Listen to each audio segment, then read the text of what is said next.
Hello, j'espère que tu vas bien. Je m'appelle Corinne McAfee et j'aide les femmes entrepreneurs à se révéler pleinement dans leur communication afin de bâtir un business épanouissant et rentable. Aujourd'hui, on va parler d'un sujet qui m'intéresse tout particulièrement et qui pourra, je le sais déjà, t'aider dans ta communication. Aujourd'hui, on va parler de pourquoi et comment construire une stratégie de contenu efficace. Il existe énormément de stratégies pour pouvoir augmenter sa visibilité, vendre plus, etc.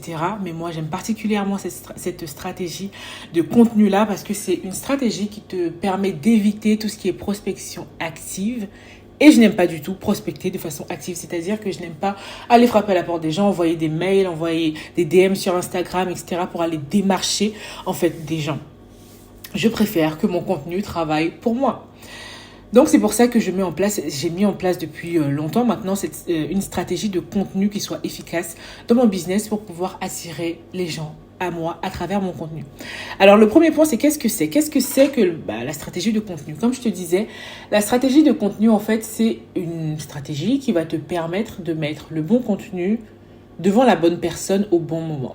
C'est-à-dire que toi, ton job, ça va être de créer un contenu pertinent, un contenu efficace, un contenu qui va pouvoir aller toucher le cœur de certaines personnes pour les attirer vers ton business, pour les attirer vers tes offres, ce que tu proposes, tes services, tes produits, etc. En fait, il faut qu'à travers ton contenu, les gens se disent « Waouh, elle me comprend ». Cette personne me comprend, cette personne comprend ma problématique, cette personne comprend mon besoin et je sens que cette personne est la personne parfaite pour pouvoir m'apporter une solution à ma problématique. C'est une stratégie qui honnêtement va parfois prendre un peu plus de temps, mais qui sur le long terme va vraiment payer. Parce que ton contenu va pouvoir travailler semaine après semaine, mois après mois, année après année et aller attirer des gens de façon continuelle vers ton business. Quand on parle de stratégie de contenu, on ne parle pas forcément de stratégie de contenu seulement sur les réseaux sociaux. On n'en parle pas seulement sur Instagram par exemple. Mais tu peux utiliser bien sûr une stratégie de contenu sur ton blog, sur ta chaîne YouTube, dans ton podcast, etc. Parce que comme on le sait, le contenu sur les réseaux sociaux, c'est un contenu qui est assez éphémère.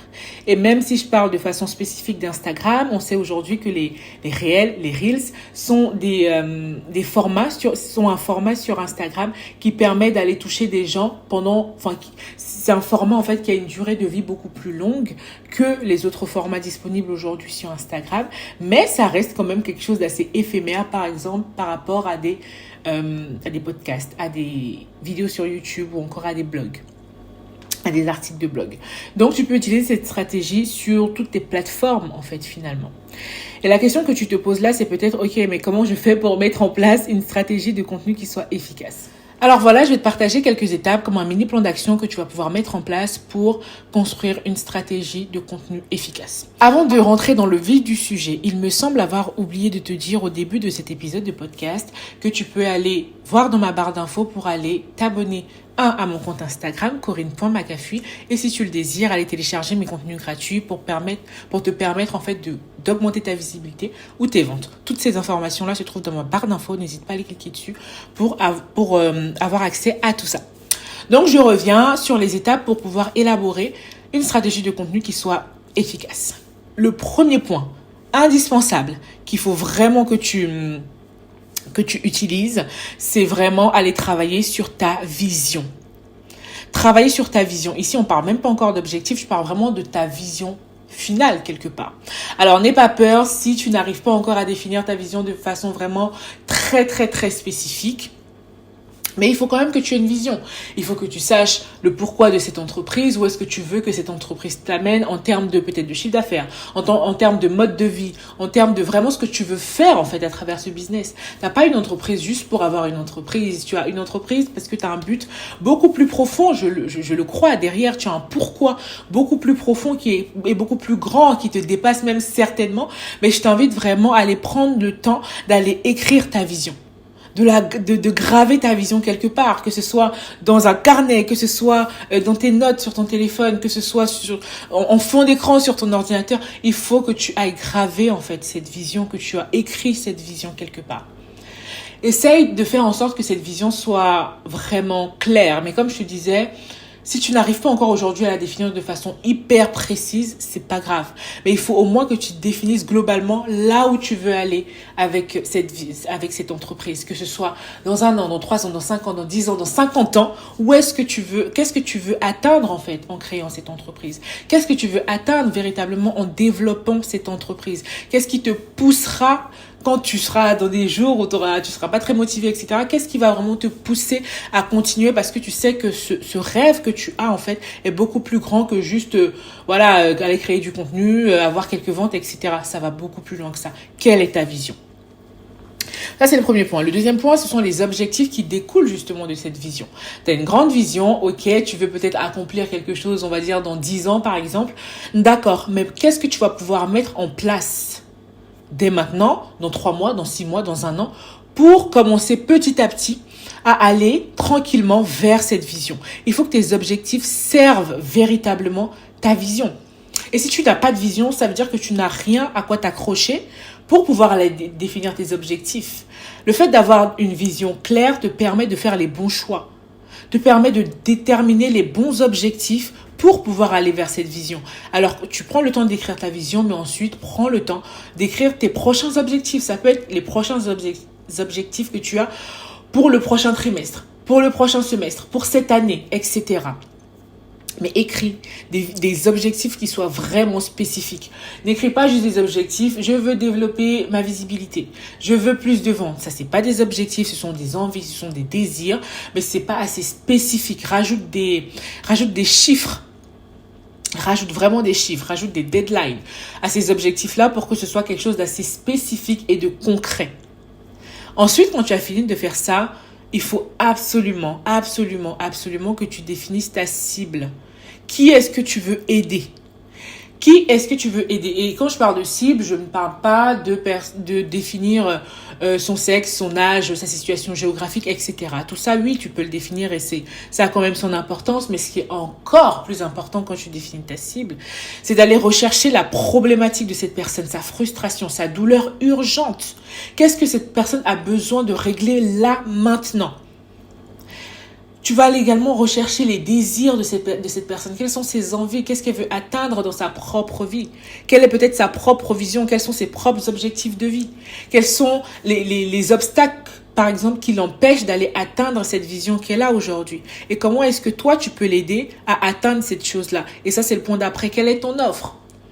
Quelle est ton offre? Quelles sont tes offres? Comment est-ce que tu veux aider justement cette cible à passer du point A, le point auquel elle est aujourd'hui, au point B, c'est-à-dire son rêve, son désir, la solution. Quelle est la solution, la transformation que tu veux lui apporter? Quel est le résultat que tu veux lui apporter? Parce que les gens ne vont pas acheter juste parce que c'est toi. Les gens ne vont pas acheter juste parce que ton produit est sympa. Non. Les gens vont acheter parce que d'abord ils pensent à eux. Comme nous tous, en fait, les gens vont acheter parce que tu vas leur montrer que tu peux leur apporter une vraie solution, un réel résultat, une vraie transformation dans leur vie. Personne ne va acheter chez toi parce que ton produit vraiment a juste l'air sympa. Ton packaging est juste sympa. Oui, tout ça, ça aide à la vente. Mais vraiment, ce que les gens vont acheter, c'est d'abord le résultat. C'est d'abord la transformation que tu vas proposer. Alors, travaille ça. Prends le temps, quand tu crées une offre, que ce soit un produit ou un service, d'aller vraiment travailler la transformation que tu veux apporter. D'aller vraiment travailler sur la promesse que tu as par rapport à ton offre. Et tout ça va te servir pour pouvoir justement créer une stratégie de contenu qui soit efficace. Parce qu'après avoir déterminé ta vision, tes objectifs, ta cible et ton offre, ici, normalement, assez naturellement, tu sais quel type de contenu tu vas pouvoir créer. Mais ça ne suffit pas. Quand tu vas créer ton contenu, par pitié, si c'est sur ton compte Instagram, par exemple, évite de poster que des photos de ton produit, que des résultats, que des choses comme ça. Les gens ont besoin de connecter avec toi. Crée du contenu qui va te permettre de créer vraiment du lien. Explique peut-être une partie de ton histoire, l'histoire de ta marque, pourquoi tu as créé cette entreprise, etc. Par quoi est-ce que tu es passé? Peut-être les résultats que toi-même tu as eus en utilisant tes produits, en utilisant tes services, tes conseils, etc. Crée du contenu également pour donner de la confiance, pour créer de la confiance. On n'achète pas sans confiance. Il faut que les gens aient confiance en toi avant de pouvoir acheter. Crée du contenu pour pouvoir montrer ton expertise dans ton domaine. Crée du contenu pour pouvoir asseoir ton autorité dans ton domaine. Il faut que tu sois vu vraiment comme quelqu'un de spécialiste, comme une personne spécialiste dans ce domaine-là.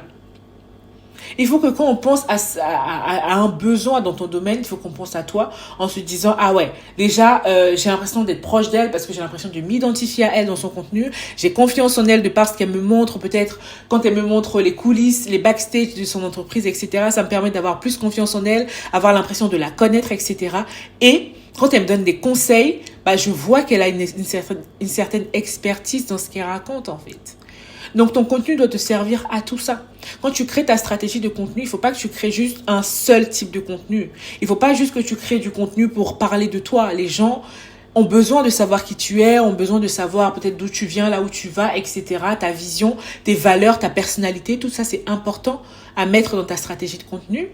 Mais ils ont également et surtout besoin de savoir que tu peux vraiment les aider, que tu es la personne qui pourra apporter cette solution-là dont ils ont besoin. Donc, parle de toi, mais parle surtout d'eux, en fait. Parle surtout d'eux en montrant justement ton expertise, en asseyant ton autorité dans ton domaine. Crée du contenu qui va pouvoir apporter tous ces éléments-là dont les gens ont besoin pour pouvoir acheter chez toi. Et ensuite, quand tu commences à mettre en place quelque chose, sois constante et sois régulière dans ce que tu proposes. Il s'agit pas de créer... Alors, je sais très bien que c'est très compliqué, surtout quand on est solopreneur. Et moi-même, je l'ai fait sur YouTube, par exemple. Et plusieurs fois où j'ai déserté la plateforme parce que quand on est solopreneur, qu'on travaille seul, etc., on peut pas être sur tous les fronts. Et c'est pour ça que c'est important de pas sauter dans toutes les stratégies qui existent, vouloir être sur toutes les plateformes, etc., mais de vraiment prendre son temps. Si tu dois commencer seulement par Instagram au départ, commence seulement par Instagram au départ. Ensuite, tu pourras peut-être créer une liste email pour pouvoir envoyer des newsletters. Tu pourras peut-être rajouter des articles de blog sur ton blog ou une chaîne YouTube ou peu importe, sur Pinterest, etc.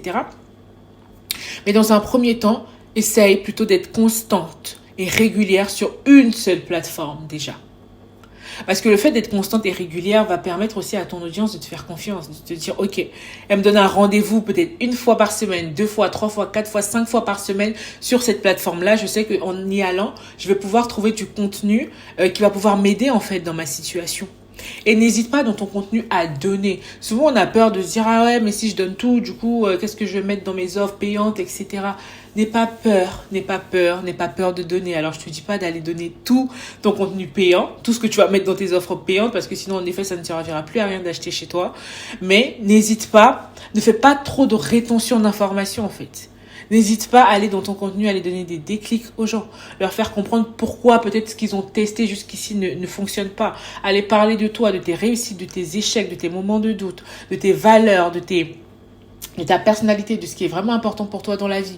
De vraiment aller donner en fait un peu de ta personne. Parce qu'aujourd'hui, de plus en plus, on a besoin d'authenticité. On a besoin de connaître un peu les histoires des gens. Alors, je te dis pas d'aller raconter ta vie, mais je te dis vraiment d'aller prendre des moments assez précis de ton histoire qui vont venir servir en fait ta marque, qui vont venir servir ton business, qui vont venir t'aider en fait à humaniser ta marque. Et ça, c'est hyper important. De plus en plus aujourd'hui, c'est hyper important de pouvoir humaniser sa marque.